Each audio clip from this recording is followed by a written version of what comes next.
14장 19절 20절 말씀 보도록 합시다.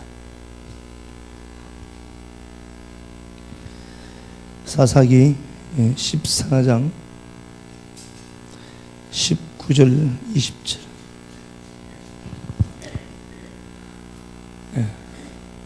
봉독하도록 합시다. 야훼의 영이 삼손에게 갑자기 임하심에 삼손이 아스글론에 내려가서 그곳 사람 30명을 쳐 죽이고 노력하여 수수께끼 푼 자들에게 옷을 주고 심히 노하여 그의 아버지의 집으로 올라갔고 삼손의 아내는 삼손의 친구였던 그의 친구에게 준바되었더라.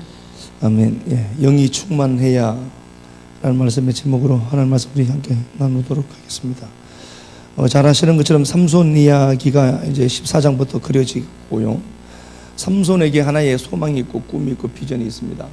그래서 내 안에 꿈이 있고 내 안에 실체하는 그 진리의 꿈이 있고 소망이 있으면요, 상황이 어렵고 힘들어도 내 안에 있는 그 꿈이 나를 지탱해주고 이겨갈 수가 있죠.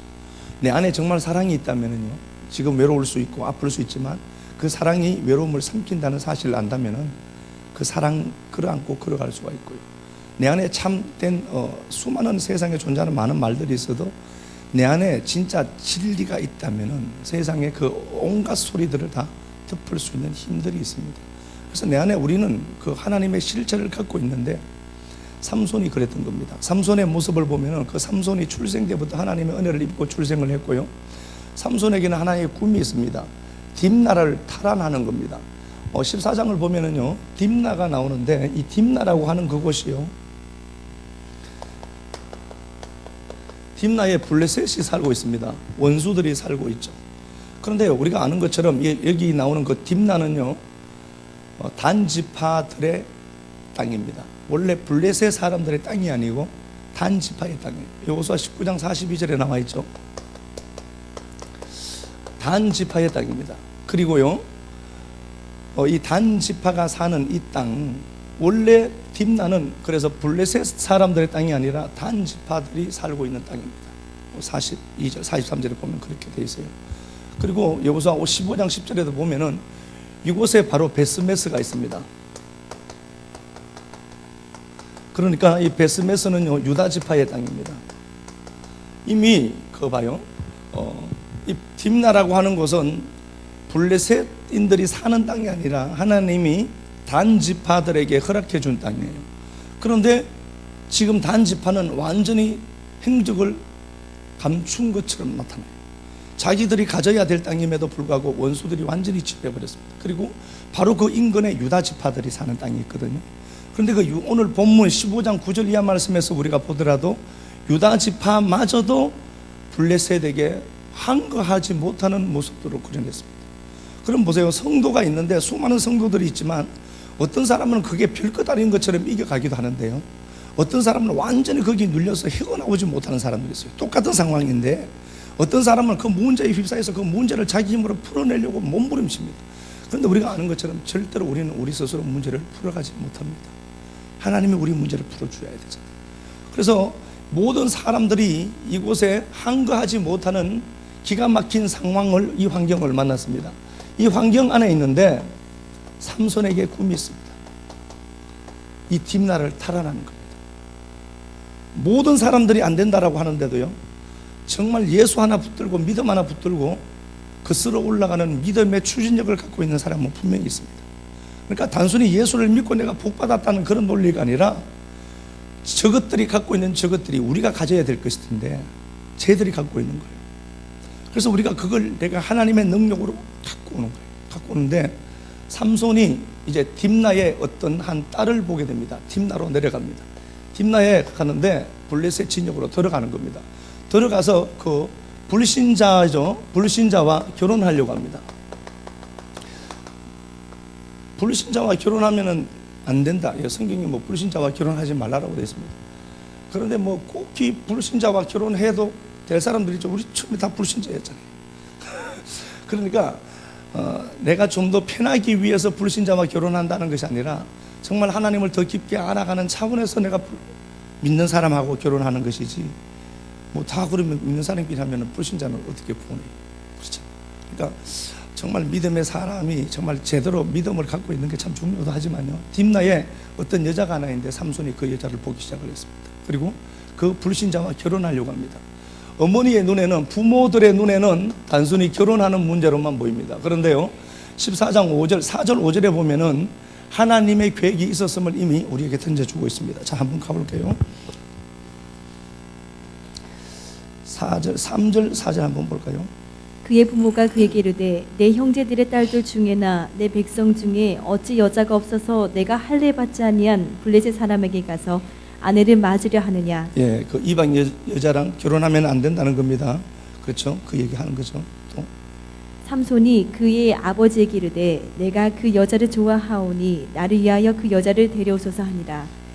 그때의 블레셋 사람이 이스라엘을 다스린 까닭에 삼손이 틈을 타서 블레셋 사람을 치려 함이었으나 그의 부모는 이 일이 야외로부터 나온 것인 줄을 알지 못하였더라. 예, 삼손이 나실인으로 출발을 하는데 삼손에게 비전이 하나 있습니다. 딥나를 탈환하는 겁니다. 그런데 그 탈환을 위해서 그곳에 있는 여자랑 결혼하려고 합니다. 보여지는 현상으로 보면은 불신자와 결혼하는 것처럼 보이지만 그걸 매개체로 삼아서 딥나를 탈환하려고 했던 하나님의 계획이 삼손에게 들어있는 겁니다. 그래서 우리가 이 땅에서 내 문제를 해결할 수 있는 가장 빠른 길은 하나님의 비전이 어디 있는가를 들여다보는 거예요. 하나님의 꿈이 무언가를 들여다보는 겁니다. 내 꿈 말고 내가 어떤 목표를 정하고 내가 내 꿈을 갖고 거기에다가 하나님의 힘을 동원시켜내는 이런 얍삽한, 이거는 신앙도 아니죠. 이거는 완전히 미신입니다. 교회만 다니지 미신이죠. 그것 말고 하나님의 목적이 어디 있고 하나님의 계획이 어디 있는가를 내가 들여다보는 거예요. 그 하나님의 꿈이 내 꿈이 돼서 하나님과 내가 하나로 포개어지는 거예요. 그러면 거기에는 하나님의 기름 부음과 역사심이 분명히 나타나게 됩니다. 그러니까 삼손은 이 불신자와 결혼하는 것이 목적이 아니라 딥나를 탈환하는 것이었다. 여기에 하나님의 계획이 들어있습니다. 하나님의 목적이 들어있습니다. 그래서 우리가 삶을 살아가는 것도 똑같아요. 저 역시도 똑같고요. 교회가 확장되고 팽창되는 것이 목적이 아니라 하나님의 비전이 어디 있을까? 하나님의 꿈이, 이 시대를 향한 하나님의 비전과 꿈은 과연 뭘까? 다른 것도 없죠. 뭐 진리 나누는 거겠죠. 그것만 제가 잘 하면 돼요. 뭐 사람이 오고 안 오고는 그거 알아서 해야 될 거고. 하나님의 꿈이 들여다 보여지고 그가 그래서 그 딥나를 탈환하려고 이제 하나의 계획을 짜내기 시작합니다. 자, 5절 한번 가볼게요. 삼손이 그의 부모가 함께 딥나에 내려가 딥나의 포도원에 이른즉 젊은 사자가 그를 보고 소리 지르는지라. 예, 딥나의 포도원이 있습니다. 딥나의 포도원이 있습니다. 포도원은요, 성경에서 나오는 포도원은 실제 하는 포도원이지만 항상 이스라엘로 상징되어져 나오죠. 이사야 5장에도 그렇고요. 포도원은 이스라엘을 상징하는 겁니다. 그래서 포도원이 어디 있는가 보니까 딥나에 있대요. 그러니까 여기 지금 딥나라고 하는 상황은 블레셋이 완전히 지배해버린 땅이죠. 블레셋이 지배한 이스라엘을 하나님이 그려놓은 겁니다. 그러니까 딥나에 포도원이 있더라 이렇게 되어 있습니다. 그 포도원에 뭐가 있는가 보니까 사자가 있어요. 사자가 뭐 할 일 없어서 포도원에 들어왔겠어요. 그러니까 여기 사자는 뭐죠? 포도원 이스라엘을 짓밟고 있는 강력한 힘인 블레셋을 주님이 고발하고 있는 겁니다. 포도원에 사자가 있다는 겁니다. 그런데 그 사자가 그 포도원을 지배하고 있어요. 그런 기가 막힌 상황이 있습니다. 그래서 포도원에 이른즉 젊은 사자가 그를 보고 소리 지른다 이렇게 되죠. 오르릉이라는 단어를 그냥 소리 지른다는 단어가 표하는 거죠. 젊은 수사자가 입을 아가리죠. 짐승은 아가리죠. 아가리 확 벌리고 그러는 거예요. 그걸 삼손이 본 겁니다. 그러면 이스라엘의 지금 상황이 어떻다는 거죠? 사자가 오르릉 그런 그 앞에 힘없이 주저앉아 있는 이스라엘을 하나님이 우리에게 보여주고 있습니다. 자, 네가 그런 환경이지 지금.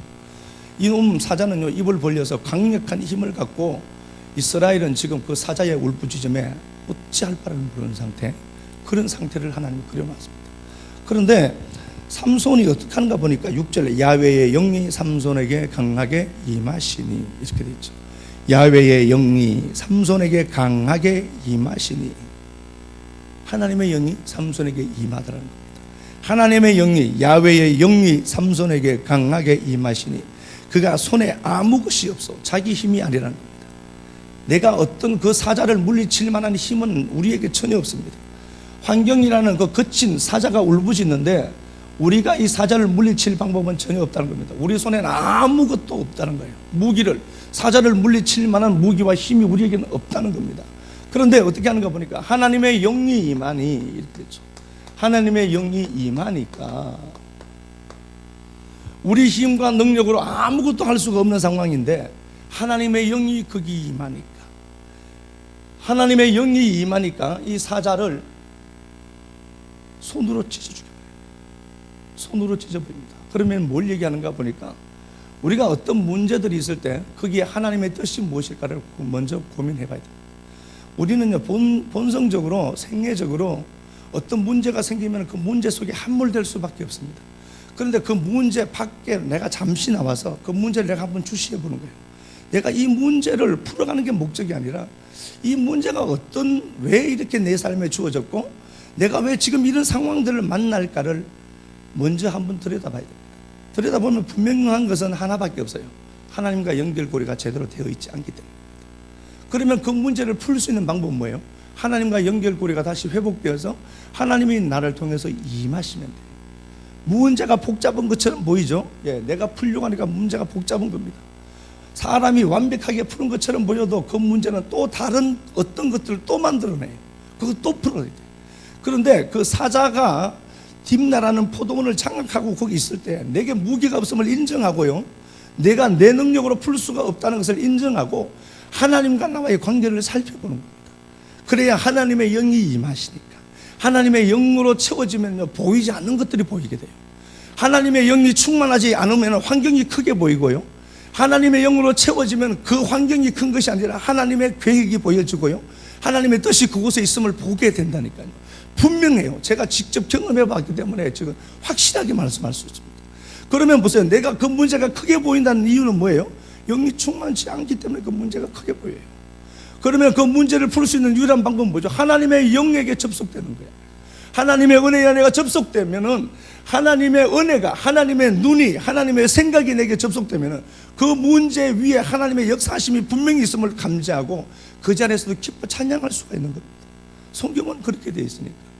삼손이 아무것도 할 수 있는 힘이 없습니다. 그의 손에는 무기도 없고요, 자기가 그 사자를 이길 힘도 없습니다. 그런데 다만 하나님의 영이 임하시니까, 하나님의 영이 임하면, 하나님의 영이 지금 어떻게 임하죠? 말씀으로 임하는 거예요. 지금 말씀으로 지금 임하는 겁니다. 말씀의 영이 임하니까, 하나님의 영이 임하니까 사자를 찢어주고. 그래서 누구는 저 문제가 진짜 큰 걸로 보이는데요, 어떤 사람 보기에는 그게 문제도 아니에요. 그러면 왜 그럴까? 제가 그 전에도 말씀을 제가 드렸지만요, 그 유명배 목사님, 형님이라 하잖아요. 근데 이 양반이 그래도 어쨌든 간에 대구 동성로에서 오야봉 했던 사람 아닙니까? 칠성파 오야봉 했던 사람 아닙니까? 늘 그 얘기했습니다. 사람이 돈 몇천만 원 없어서 죽는다. 수십억 부도 내는 데는 배째라고 돌아간다. 남자는 간띠가 커야 된다. 저는 그걸 진리로 받았습니다. 남자는 간띠가 커야 된다. 동생아, 남자는 간띠가 커야 된다. 개뿔 없어도 몇천만 원 없어서 목매다가 자살하는 것들이 있는데 수백억 날린 사람이 자살했다는 말 하나도 없다. 간띠가 커야 된다. 아, 진짜 그게 복음이다. 똑같은 문제인데 어떤 사람에게는 그 문제가 크게 보이고 그 문제에 휩싸여서 빠져나오질 못해요. 그런데 어떤 사람에게는 하나님의 영이 딱 들어오면 그게 별것 아닙니다. 이미 우리 삶에 주어진 아픔과 눈물과 고통들이 영혼을 성숙해 하시는 하나님의 섭리만 보이면 그거 기쁘거든요. 이걸 한번 경험해 봐야 돼요. 진짜 상황이 힘들어져. 그런데 믿음의 눈으로 떠서 보면은요, 그건 나를 죽이기 위한 것이 아니라 원수의 목전에서 상을 베푸시는 하나님이고, 눈이 열리기만 보면은, 눈이 열려서 보기만 하면은요, 그 기가 막힌 상황들이 나쁜 상황이 아니라 내 믿음을 훈련시키는 하나님의 성실하신 사랑으로 보이고요. 그러니까 그 자리에 머물러서 하나님 감사합니다. 눈물이 나고 슬픔이 있고 고통이 있지만 하나님 앞에 감사함을 돌릴 수 있어요. 내 안에 싫지 않은 감사가 있는데 내 앞에 불평적인 어떤 상황들이 연출된다 할지라도 내 안에 싫지 않은 감사가 있는데 여기까지 견뎌가죠. 이게 똑같은 거라니까요. 우리 안에 그 하나님이 계시거든요. 삼손에게 아무것도 기댈 것이 없는데 하나님의 영에 충만을 해요. 그러니까 그 문제가 별것 아니에요. 그냥 사자 아가를 찢어 죽이는 거예요. 자, 볼게요. 8절. 얼마 후에 삼손이 그 여자를 맞이하려고 다시 가다가 돌이켜 그 사자의 죽음을 본즉 사자의 몸에 벌떼와 꿀이 있는지라. 예, 사자를 죽였는데 사자 몸에서 벌꿀이 나옵니다. 그러면 그 사자는 어떻다는 거죠? 사자는 우리에게 뭘 주죠? 달콤함을 주는 거예요. 네 문제가 있잖아. 네 인생에 문제가 있는데 너 사자가 울부짖으면서 너 지금 삼키려고 하잖아. 그런데 그 사자는 너를 절대로 삼키지 못한다. 우리에는 무기가 없지만 하나님을 갖고 있거든요. 하나님의 영의 풍성함, 하나님의 영의 접속됨, 하나님의 영의 풍성함을 내가 누리면은 그 사자라는 네 삶에 너에게 힘을 고통을 주고 아픔을 주는 그 사자가 네 인생에 좋은 것 만들어내는 도구가 될 거다. 성경이 그렇게 얘기하는 거예요. 사자가 죽으니까 사자 속에 꿀이 생기는 거예요. 여러분들 삶에 문제가 있죠. 크고 작은 문제는 다 있잖아요. 그런데 그 문제를 들여다보는 여러분들의 인식이 문제가 아니라 그 문제가 만들어줄 달콤함이 있다는 것을 생각을 해야 돼요. 그럼 그것 보면 견제가 안 되니까. 성경이 사실이거든요. 하나님 말씀이니까. 그러니까 그 사자라는 그 놈만 보지 말고 사자를 내가 찢어 죽이기만 하면은, 믿음으로 찢어 죽이기만 하면은 거기에서 나오는 벌꿀들이 있는 거예요. 사자의, 그래요. 성경을 보면은 죽음을 가까이 하면 안 돼요. 나시린은 또 특히나 더 하나님 앞에 성별되고 구별된 존재여서 죽음과 접촉하면은 그 죽음 시체와 접촉하면 내가 부정하게 되거든요. 자, 말씀 하나 가볼게요. 다시요. 8절. 얼마 후에 삼손이 그 여자를 맞이하려고 다시 가다가 돌이켜 그 사자의 죽음을 본 거예요. 그 사자가 어떻게 되어 있는가 본 겁니다. 그러면 뭘 얘기하죠? 블레셋이 그렇게 압박을 하지만 그 블레셋이 우리에게 더 달콤한 어떤 것들을 허락해 줄 것을 그는 분명히 알고 있는 겁니다. 보는데 사자의 죽음을 본지라. 죽음이라는 단어가 네펠라라는 단어를 써요. 죽음, 시체는 네펠라라는 단어를 써요. 그런데 여기는 그런 단어를 의도적으로 피해갑니다. 하나님이. 여기서 쓰여진 단어는 마펠레트라는 단어를 써요. 마펠레트는 그냥 파멸입니다. 파멸시키다, 함락시키다, 뭐 그런 단어예요. 파멸, 몰락, 파산, 이라는 단어입니다. 그러니까 보세요. 나시리는 부정한 것과 접촉하면 안 되거든요. 시체와 부정한 것과. 그러니까 삼손이 사자를 만졌죠. 당연히 찢어 죽였으니까. 그 시체 속에 있는 꿀을 떠서 만졌으니까 부정하다라고 하는데 부정한 게 아닙니다. 여기에서 그래서 하나님이 삼손이 사자를 만진 것을 시체를 만진 걸로 설명하지 않거든요. 그래서 그 단어를 피해가요. 근데 모든 성경은 모든 사람들 어떻게 얘기하죠? 부정했대. 부정이 아니라니까요. 마펠레트라는 단어를 썼다니까. 의도적으로 네펠레라고 하는 시체라는 단어를 하나님 의도적으로 피해가 버려요. 삼손은 쟤들 블레셋의 파멸을 지금 만진 거다. 그렇게 설명하고 있다니까요. 그러니까 이게 원어로만 안 보면은 삼손이 사체를 만졌다, 부정하다로 얘기하는데 그렇지 않습니다. 그게 아니라 삼손은 네펠라라는 시체를 만지지 않았다. 사자의 시체를 만지지 않았다. 사체를 만지지 않았다. 마펠레트를 써요. 이건 시체라는 단어가 아닙니다. 삼손은 블레셋의 사자를 찢어 죽였잖아요. 사자라는 그 압박하고 조여오는 그 환경을 파멸로 만들어 버렸다. 파멸로 만드니까 그것들이 뭘 만들어내죠? 우리 삶에 필요한 달콤한 것들을 만들어. 그래서 우리 삶에, 내 삶에 오르렁거리는 사자가 있죠. 예, 그걸 자연스러운 환경으로 여러분 받아들이시면 안 됩니다.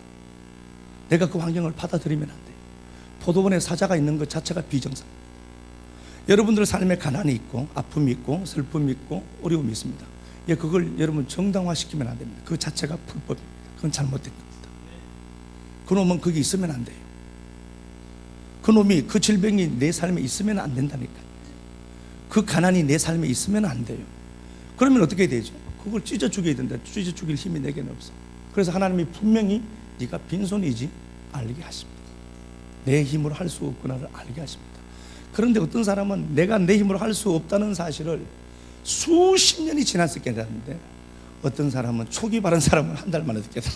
아, 이건 내가 안 되는구나. 이거 이 울부짖는 사자 앞에 나는 오줌 살 수밖에 없는 놈이구나 알죠. 그러면 구해야 될 게 하나예요. 하나님의 영의 충만. 하나님 내게 영의 충만을 주옵소서.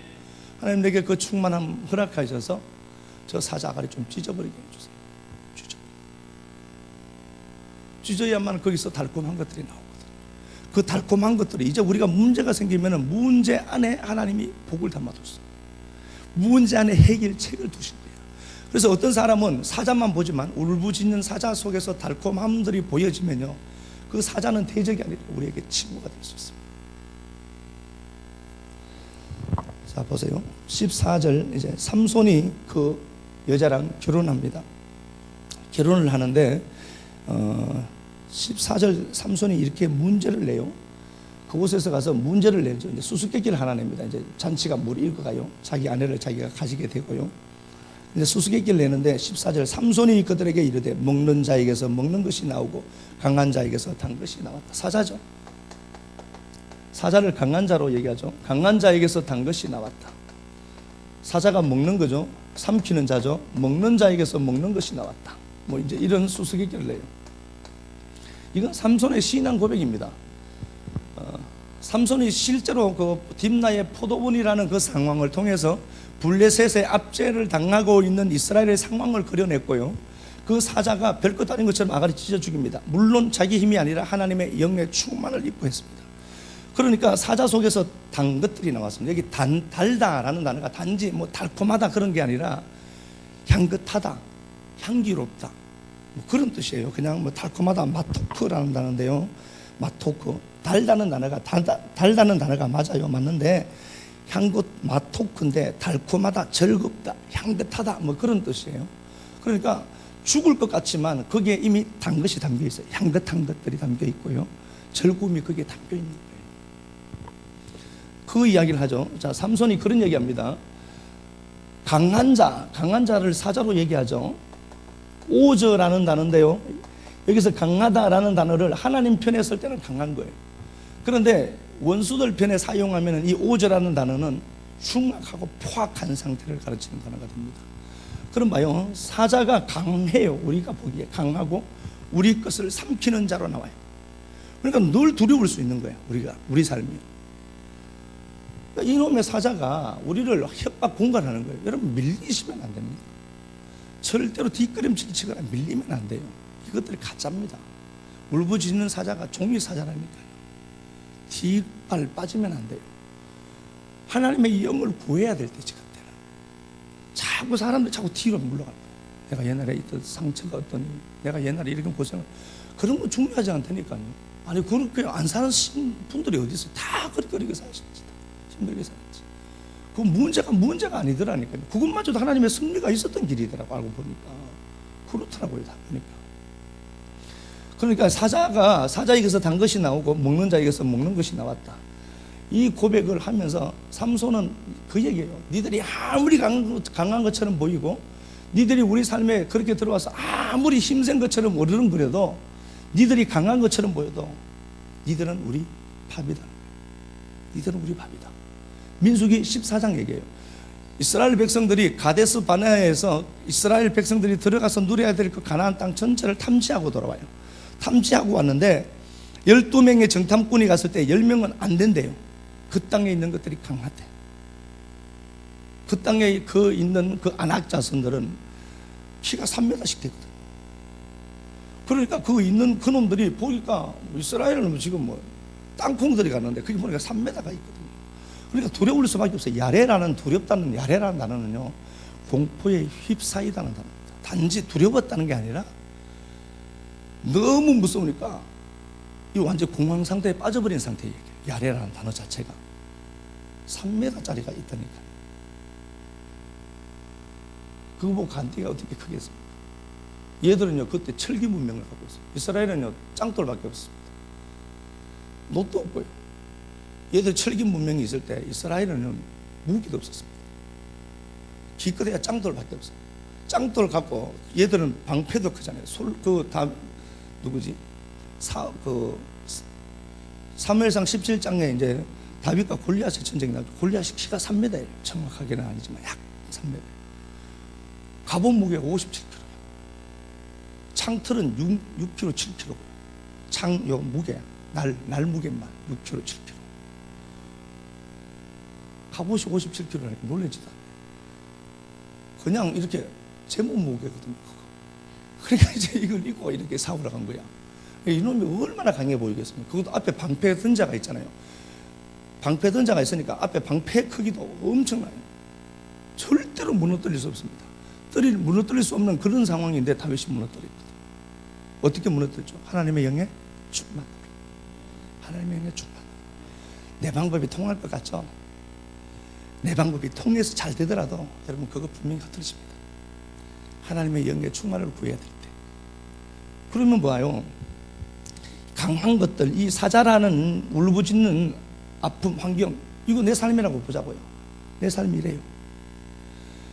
그런데 그 사람들이, 그것들이 나를 공격하고 나를 옥조이고 내게 아픔을 아픔을 주는 것처럼 보여도 이것들이 우리 밥이다라고 고백하는 거예요. 가데스 바네에서 있었던 그들처럼요. 모든 사람들이 안 된다 할 때 여호수아와 갈렙은 가자. 쟤들은 우리 밥이다. 레헴, 떡이다, 빵이다 한다는 겁니다. 얘들이 아무리 강한 것처럼 보여도 얘들은 우리에게 먹을 것을 제공해주는 밥밖에 안 된다는 고백을 삼손이 지금 그려내고 있는 겁니다. 여러분들 삶에 문제들 있죠. 예, 그거 여러분들이 먹을 떡입니다. 별것 아닙니다. 가보면 돼요. 가보면은 하나님 말씀 끌어안고 가보면은 죽을 것 같은 그 환경들이 오히려 내게 화답하고 내게 축복으로 단 것으로 만들어내는 역사가 거기에 담겨 있거든요. 그때 우리가 해야 될 일은 단지 하나님의 영에 충만을 입는 겁니다. 너무 바쁘게 다니기보다 하나님의 영과 접속하는 시간을 가져야 돼요.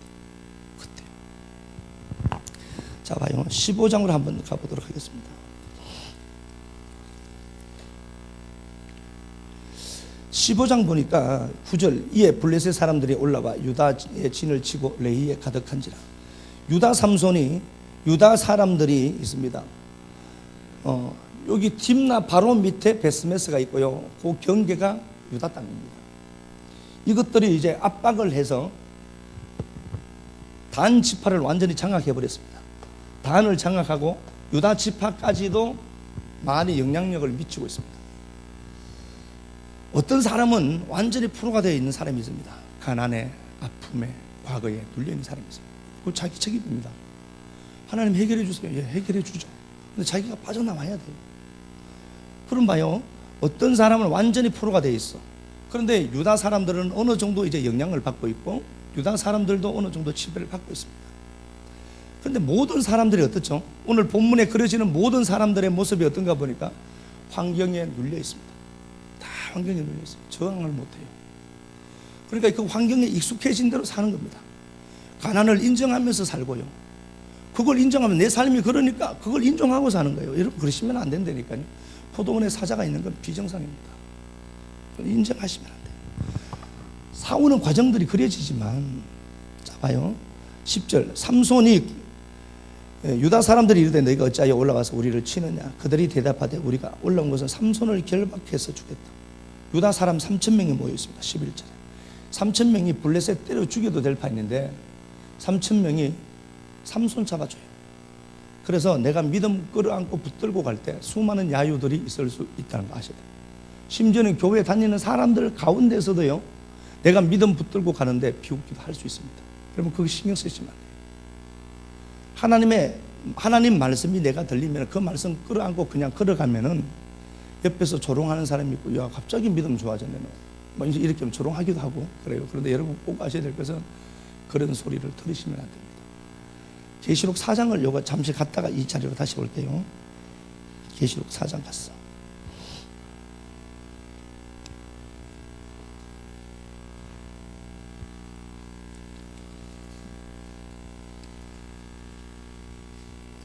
계시록 4장 1절 제가 한번 읽어보겠습니다. 계시록 4장 1절, 이 일 후에 내가 보니 하늘에 열린 문이 있더라. 하늘이 기한이 되는 겁니다. 하늘에 열린 문이 있는데 내가 들은 바 처음에 내게 말하던 나팔 소리 같은 그 음성이 이르되 이리로 올라오라. 후에 마땅히 일어날 일을 내가 보이리라. 이 상황을 어떻게 얘기했는가? 2절에 내가 곧 성령에 감동되었더니, 영의 충만을 입은 거예요. 영의 충만을 입으면 어떻다는 거죠? 그러면 하늘이 열리는 겁니다. 하늘이 열리고, 하늘이 열리면 어떤 일이 생기죠? 큰 나팔 소리가 들려요. 성령의 충만을 입죠. 그러면은 하늘이 열립니다. 하늘이 열리면 어떻죠? 하나님의 말씀이 나팔 소리를 들어요. 그러면은 다른 소리들은 어떻죠? 그 나팔 소리에 잠식되는 거예요. 이 사람 저 사람 목소리들, 이 사람 저 사람 말이 자꾸 들려요. 왜 들릴까요? 영의 충만이 없어서 그렇습니다.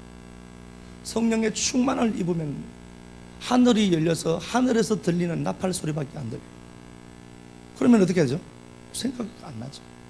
저놈이 이런 얘기하고 무슨 놈이 이런 놈들이 어떤 얘기를 해도 그러면 그 말이 들리지 않습니다. 그 큰 나팔 소리에 그 소리들은, 작은 소리들은 다 함몰되어 버렸어요. 그래서 하늘이 열리면은, 하늘이 열린다는 것은 성령 충만한 거고, 2절에 성령 충만하니까 그 하늘에서 소리가 들리는데 나팔 소리가 들려요. 다른 소리가 안 들려요. 그런데 내가 그냥 이렇게 길을 가는데 옆에서 어이 개 같은, 그런 건 왜 그렇게 들릴까? 또 하나님 말씀은 안 들리고 이 뭐 개 뭐 그래 사보잖아요. 막 그러면서 그래도 자 이종은 성도님 얘기하는 거예요. 그러니까 그 막 그렇게 뭐 사온다니까. 그럴 필요 없고, 개라는 소리는 하나님의 큰 음성 속에 함몰돼서 안 들려요. 그러니까 걱정의 소리가 있죠. 내 내면에서 나오는 소리가 있죠. 이야, 이대로 가다 보면 망할 것 같아. 이대로 가면은 내 인생이 파산될 것 같아. 사자는 울부짖고 방법이 없어. 그럼 그럴 때 영의 충만을 구해야 될 때고요. 영이 충만하면은, 하나님의 영의 충만이 오면은 말씀이 크게 들려요. 제가 작게 얘기해도 크게 들려서 다른 세속화된 소리들이 그 소리 속에 다 함몰되고, 그러면 뻔한 거죠. 그 말씀만 들리니까, 하나님 말씀만 들리니까. 그러면 그 말씀만 들리면은 어떻게 하죠? 다른 세계가 보여요. 자, 봐요. 2절, 내가 곧 성령에 감동되었더니 보라, 하늘에 보좌가 있고 보좌 위에 앉으신 이가 있고 막 24장로들이 있고 7병이 나오고 거기에 나오는 네 생물들이 나오고 찬양하는 천상의 찬양의 소리가 들려요. 이건 어떻게 들리죠? 영이 충만해요. 그래서 영이 충만하면 보이지 않는 게 보입니다. 영이 충만하면 보이지 않는 세계가 보입니다. 믿음의 눈으로 보기 시작을 하고요. 환경과 상황을 건너뛰어서 사자 속에서 단 꿀을 섭취하는 모습을 보고요. 가난 속에서도 부유함이 보이고요. 질병 가운데서도 회복시킨 하나님의 역사가 보이고요. 그건 하나님의 영의 충만을 입어야만 가능합니다. 하나님 이것 해결해 주세요 보다 더 중요한 것은 여러분들이 성령의 충만을 구할 때입니다. 그걸 구해야 돼요. 그러면 하나님의 영의 충만을 입으면은 보여지는 환경과 상황들은 이겨가게 되고 그 환경들이 더 이상 나를 조롱하지 못하게 되어 있습니다. 하나님의 영의 충만을 입어야지. 너무 세상 소리를 많이 들어. 내 24시간을 이렇게 한번 비교해 보세요. 하나님 말씀 한 자라도 안 들어. 그리고 매일 뭐 이 소리로 이 땅 살아가는 사람들의 소리만 들어. 그러니까 거기 하나님의 영이 충만해질 수가 없잖아요. 그러니까 그 사람 환경이 툭 되면 그 환경이 더 크죠. 환경이 더 크게 보여. 그런데 영의 충만을 입으면 환경이 환경으로 안 보여요. 하나님의 역사심으로 보여지기 시작하거든요. 자, 본문 다시 가볼게요.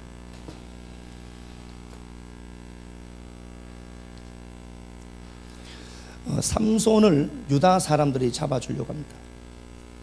삼손을 잡아주려고 하고, 삼손이 14절, 삼손이 레히의 이름에 블레셋 사람들이 그에게로 마주 나가며 소리 지를 때에 블레셋 사람들이 사자같이 삼손을 덮치는 겁니다. 실제로 삼손의 삶에 그런 고통과 아픔들이 등장합니다. 삼손이 레히의 이름에 블레셋 사람들이 먼저 나와요. 블레셋 사람들이 그에게 마주 나가며 소리 지를 때에 그 소리들, 블레셋 사람들의 소리만 들리죠. 수많은 사람들, 유다 사람들이 이 옆에 지금 삼손 주위에 3,000명이 있어요. 그런데 그 사람들은 그 사자의 울부짖음과 블레셋 사람들의 소리만 들려요. 환호성만. 그런데 하늘이 열리고 하나님의 영에 접속된 삼손에게는 그 소리가 안 들리죠. 하늘의 큰 나팔 소리만 들릴 거예요. 그럴 때 야훼의 영이 삼손에게 갑자기 임하시며, 삼손을 결박했던 팔 위에 밧줄과 그 모든 것들이, 결박되었던 것들이 손에서 떨어진지라. 풀려고 하면 방법 없지만 네가 그 영의 충만을 입으면 너를 올가맸던 것들이 스스로 끊어질 것이야. 그 얘기겠죠. 그래서 우리가 말씀을 끌어안고 가면은요, 삼손이 그랬던 것처럼 모든 사람들이 그 환경에 매몰되어 있습니다. 함몰되어서 빠져나올 수가 없어요.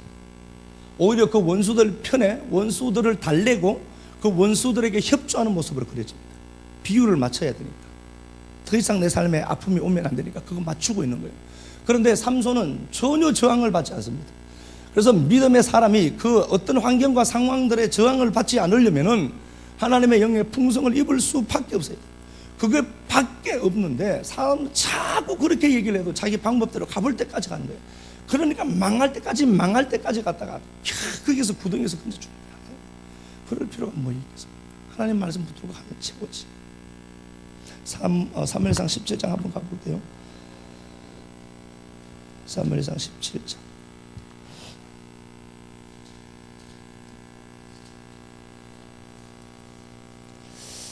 지금 블레셋과 대치하고 있습니다. 골리앗 얘기예요.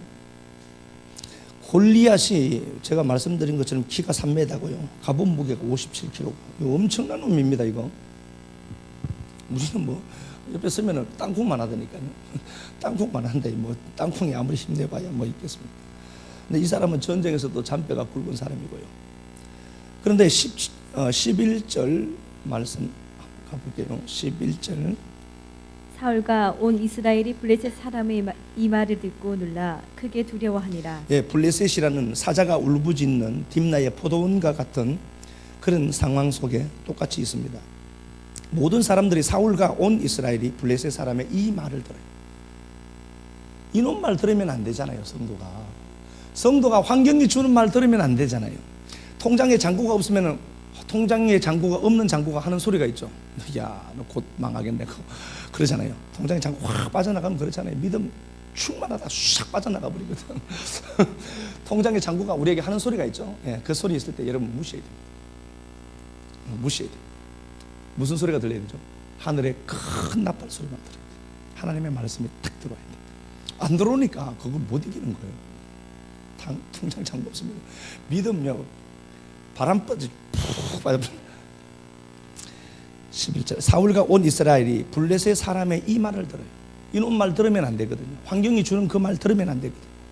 그런데 우리는 너무도 익숙하게 이놈이 주는 말을 듣기 시작을 해요. 하나님의 음성을 안 듣고 크게 놀라 두려워하더라. 이 아래 공포에 잡힌 거예요. 24절. 이스라엘 모든 사람이 그 사람을 보고 심히 두렵다가 점점 더 두려워져. 그러니까 조금 두려웠는데 그 환경이 우리에게 아가리 벌리고 확 부러지니까 더 두려워져. 그래서 환경을 이길 장사는 분명히 없습니다. 심히 두려워하여 그 앞에서 도망해버려요. 다 도망해버려요. 아무것도 안 되는 거예요. 그렇죠?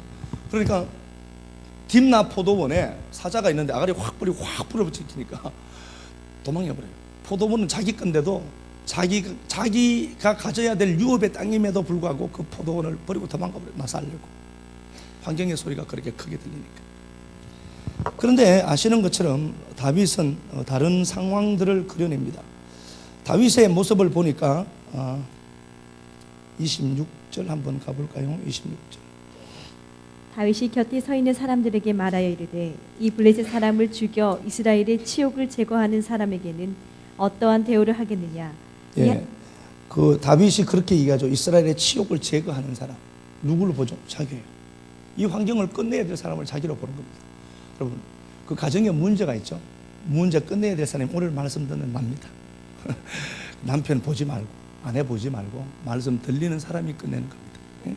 그렇죠? 23절 하반절에도 그래요. 그 전열에서 23절 하반절요. 그 전열에서 나와서 전과 같이 말을 하며 다윗이 들었다. 이 골리앗의 말을요. 온 이스라엘 사람도 들었지만 다윗도 들은 거예요. 그런데 다윗은 다른 반응을 보여요. 모든 사람들이 그 골리앗의 말에 반응을 하잖아요. 그런데 다윗 역시 그 말을 들었다니까요. 반응이 달라요. 그 반응이 달랐는데 36절 주의 종이 사자와 곰도 쳤은적 이렇게 되어 있죠. 또 다윗이 이르되 36절 37절입니다. 주의 종이 사자와 곰도 쳤은적 살아계신 하나님의 군대를 그가 그 짐승의 하나와 같이 될 것입니다. 또 다윗이 이르되 야훼께서 나를 사자의 발톱과 곰의 발톱에서 건져내었은적 이 블레셋 사람 손에도 건져낼 것입니다. 정확하게 알아요. 자기가 하지 못한다는 걸 압니다. 하나님이 건져준다는 사실을 압니다. 그럼 보세요. 똑같은 상황이 연출되는데 모든 사람들이 숨어서 두려워 떨고 집으로 다 도망가 버려요. 그럼 다윗도 그 얘기를 들었다니까요. 들었는데 다윗은 이미 큰 나팔 소리를 듣고 왔거든. 그게 다른 거예요. 그리고 다윗이 사자와 곰의 발톱에서 자기를 지키신 하나님을 노래해요. 그건 왜 그럴까요? 그러니까 다윗이 목동 생활을 했잖아요. 뭐 15세까지. 옆집에 윤 장로님 집에는 짐승도 안 와. 사자도 오지 않고요, 곰도 오지 않고. 그러니까 양떼들이 잘 자란 거예요. 그런데 이 권능이 다윗 집에는 사자도 많고 곰도 많아. 이것들이 왜 내 집에 자꾸 들어오지? 매일 짱돌로 던지다 보니까 명사수가 된 거예요. 그러니까 내 삶에 아픔과 어려움들이 있을 수 있습니다. 옆집은 아픔이 하나도 없어 그냥. 그런데 내 삶에는 유독스럽게 아픔이 많고 눈물도 많고 고통도 많아. 그런 상황들이 연출되니까 믿음의 권력으로 짱돌 던지다 보니까 명수가 되는 거예요. 그게 큰 일을 한번 이루시는 귀한 도구가 된다는 거예요. 그러니까 이 말씀을 여러분 꼭 기억하시고, 내가 지금 눈물을 흘리면서 눈 뜨고 나니까 양 한 마리 없어지고, 눈 뜨고 나니까 사자가 와서 아가리 벌리고 있고 한 마리 물어가고, 이 더러운 눈 짱돌 계속 던지다 보니까 시속 150, 160, 170 맞박이 맞추는 거예요. 그러니까 우리가 꼭 기억해야 될 것은 하나님 말씀을 끌어안고 가는데요, 내 삶에 왜 이렇게 하나님의 우여곡절들이 많습니까? 예, 그게 복이 될 수 있습니다. 하나님의 말씀이 들리면, 음성이 들리고 하나님의 영의 충만을 입으면 그런 것들로 인해서 믿음의 권력이 길러지거든. 그래서 한 방이 있다니까. 한 방이. 이야, 저 사람 봐라, 자전거 타고 다니다가, 이야, 저 사람 요즘 전세 냈단다, 비행기. 우리 교회 비행기 한 대 내려오고 막 그래. 막 그렇게 했으면 좋겠어. 저는 안 태워줘도 되는데 막 그렇게 했으면 좋겠어. 그러니까 한 방이 있다는 겁니다. 한 방은 그 인생에, 내 인생을 역전시키는 그 한 방은 하나님의 손에 달려 있습니다. 하나님의 영의 충만을 입어야지. 하나님의 영의 충만을 입고 여러분 걸어가는데 아픔들이 있고 눈물들이 있을 수 있습니다. 잘 버티십시오. 그걸로 끝나지 않기 때문에. 사자는 우리에게 달콤한 것들을 주게 되어 있습니다. 그것 보면은 견뎌가거든요. 요거 하나만 가볼까요? 사사기 7장으로 요거 가서 요거 결론 맺고 마치도록 하겠습니다. 사사기 7장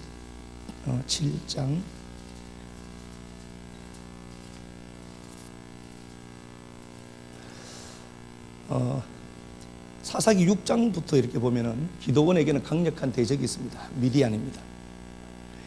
미디안이 얼마나 많은지 12절 보면요, 사사기 7장 12절, 미디안과 아말렉과 동방의 모든 사람들이 골짜기에 누웠는데 메뚜기의 많은 수와 같고 그들의 낙타의 수가 많아 해변의 모래 같더라. 얘들은 또 단합도 잘 돼요. 미디안이라는 대적이 있는데 미디안 대적과 아말렉, 동방의 모든 사람들이 함께 또 합류해요. 그러니까 이것들은 단합이 그래 잘 돼요. 그래서 어제 김장하시는 거 보니까 너무 단합이 잘 되더구만. 감사하게. 우리 선영 집사님은 갔다 왔다 하면서 또 우리 전영희 집사님 같은 분 없다고 또 뭐든 모르는지 모르는데 막 이렇게 또 조근사님하고 참 진짜 열심히 하시는 교회 보석이래. 나는 뭐 보석도 아니고 짱돌인가 저는 막 이런 얘기하면서 막 그러길래 참 너무 좋았어요. 그런데 고생하셨고요. 목사가 늘 말밖에 못해서 죄송합니다. 전도사님도 와서 막 이래 손도 안 돌아가는데 막 치대고 있는 거 못 봤는데 일을 열심히 했는지 모르겠어요, 우리 전도사님. 자, 봐요. 7장 12절 이렇게 보니까 낙타의 수가 많아 해변의 모래와 같이 많더라. 대적이 이렇게 많아요. 연합이 잘 되고 단합이 잘 되고. 그런데 다윗의 기드온의 상황을 어떻게 얘기하는가 보니까, 기드온이 그곳에 이른 적 어떤 사람이 그의 친구에게 꿈을 말하여 이르되, 보라, 내가 한 꿈을 꾸었는데, 원수들이 꿈을 꾼 거예요. 꿈에 보리떡 한 덩어리가 왔다. 세오라라는 이 보리떡은요, 가난하고 거친 음식이에요. 그러니까 가난한 자들이 먹는 음식이에요. 그러니까 얘들은 엄청나게 이제 쪽수라고 그러면 쪽팔리죠. 그러니까 이게 대적의 수가 많은데 기드온은 보면 보리떡이에요. 그러니까 기드온은 대적이 안 되는 거예요. 상황을 이길 수 없죠. 그런데 하나님이 그 기드온에게 역사하기 시작합니다. 그래서 여러분들의 삶이 지금 보리떡 하나밖에 없는 것처럼 보여도요, 거기에 하나님의 생기만 들어가면요, 그건 풍성한 떡이 될 수 있습니다. 스스로 제한할 필요 없다니까요. 내가 이렇게 살다 죽을 것 같죠? 아니요, 그렇지 않습니다. 하나님 그렇게 만들지 않아요. 제가 어제 대구 갔다가 강의하고 그 친구가 상을 당했는데 동네 친구였죠. 우리 윤 장로님도 아시는데 손준혁이라고. 거기 이제 제가 갔다 왔습니다. 30년 만에 한 처음 본 것 같아요. 86년도에 저희들이 졸업을 하고 처음 만났거든요. 그래서 제가 찾아갔습니다. 봉투 10만 원. 이번 주에만 벌써 4팀이네 벌써. 이야 10만원씩만 해도 4만 40만 원. 5만 원씩은 쪽팔려서 못 하겠고요 어디 가서. 근데 그렇게 했는데 그 친구가 그 얘기하더라고. 야, 니 옛날 참 춤 잘 췄는데. 아, 이 얘기하는 거야. 자기 집사람 믿는데, 집사람 믿고 있는데, 이 친구가 옛날에 진짜 별났다. 춤 잘 췄다. 제가 포항에 처음으로 말춤 갖고 온 사람이거든요. 막 이렇게 하는데. 그 말춤을 대구에서 배워서 와서 우리 포항에 제가 전도사입니다. 내가 뭐 춤도 추고 이렇게 했는데, 이 친구가 그걸 기억하는 거야. 쪽팔리기도 하고 그래. 그런 얘기 하지 마라. 그러니까. 아니, 그 사실이잖아. 이러면서 얘기를 하는데, 쪽팔리기도 하고 얼굴도 화끈거리고 지금 목사인데. 그런데 저 친구가 그래도 그래도 야, 목사가 되어서 저렇게 이따 성공했다 하더라고. 그래서 제가 성공이 뭘까? 이제 오면서 생각을 해봤죠. 성공은 아니다. 성공은 하나님이 성공하는 게, 우리는 예수행이들은 성공은 하나님이 성공하는 게 성공이고, 우리는 성공이라는 개념이 없다. 그러니까 이제 뭐 그런 얘기를 하고 왔죠. 그러면서 그 얘기 하더라고. 야, 네가 이렇게 될 줄 몰랐다. 그러니까 하나님의 은혜가 얼마나 감사한지. 안 그러면 제가 충분됐을 것 같아요. 사모님 이렇게 이런 거 있잖아요. 뭐 그렇게 했습니다. 우리 이기덕 집사님이 그 얘기 하더라고요. 야, 목사님 목사 됐으면 못 됐을까? 뒤끝을 흐리는 게 굉장히 기분 나쁘더라고요. 뭐가 됐을까? 뭐 뻔하다는 거죠. 그죠? 뭐 이런 거. 차차차 치고 뭐 이렇게. 그랬는데 그 생각이 들더라고요. 아, 하나님 보리떡 같은 나 같은 인생도 이렇게 하나님 친구 입을 통해서 저렇게 높여주시구나. 감사가 돼서 제가 고백하는 거예요. 그러면서 제가 이제 오면서 많이 눈물이 나더라고요. 그래서 제가 오면서 차에서 왔다 갔다 하면서 이제 우리가 기도를 하잖아요. 막 기도를 하고 내려왔거든요. 하나님 감사합니다. 감사합니다. 좋은 식구들 주셔서 이렇게 하고 기도하고 왔는데, 우리 인생에 여러분 보리떡 같아도 절대로 그 보리떡 하나 버리지 않습니다. 하나님 그 보리떡에 생명을 집어넣었어요. 그 보리떡이 미디안 진역을 무너뜨렸거든요. 그 역사를 얘기하는 거예요. 여기에 32,000명이 모였습니다. 미디안을 치는데 32,000이 모였습니다. 그런데 주님이 어디 가죠? 돌아가라라고 얘기했습니다. 그러니까 1만 명만 남아요. 1만 명 남으니까 거기도 하나님이 또 얘기합니다. 기도원에게, 야, 미디안을 치는데 1만이 너무 많다. 얘들은 지금 모래떼처럼 많거든요. 바다 모래와 같았다 하는데 여기서 1만에서 300명만 남고 다 보냅니다. 그런데 그 300명만 남게 하는 그 장면을 이렇게 그려놓은 겁니다. 자, 한번 가볼게요. 6절, 5절, 6절 한번 가볼게요. 사사기 7장 5절, 6절. 이에 백성을 인도하여 물가에 내려가매 야훼께서 기드온에게 이르시되 누구든지 개가 핥는 것 같이 혀로 물을 핥는 자들은 너는 따로 세우고 또 누구든지 무릎을 꿇고 마시는 자들도 그와 같이 하라시더니 손으로 움켜 입에 대고 핥는 자의 수는 300명이요 그 외의 백성은 다 무릎을 꿇고 무릎마신지라. 예, 미디안을 치는데 10,000명이 남았습니다. 이 사람들 전쟁을 치르려고 작정했습니다. 자기의 목숨마저도 버릴 정도의 준비를 했던 자들이죠. 그런데 그들 중에서 300명만 남고 나머지 9,700명은 돌아가게 합니다.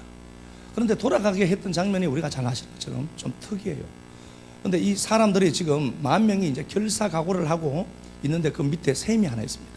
샘이 있는데 그 창을 들고 쫓아가면서 물이 있으니까 물 앞에 꿇어 엎드려서 물을 손으로 막 퍼마시는 사람들은 탈락시키고, 한 손에 창을 들고 가면서 그 물을 손으로 퍼마시는 사람들은 전쟁에 참여하게 합니다. 그럼 이건 뭘 얘기할까요? 우리가 시선을 떼야 할 곳과 떼지 말아야 할 곳을 분명히 해야 합니다.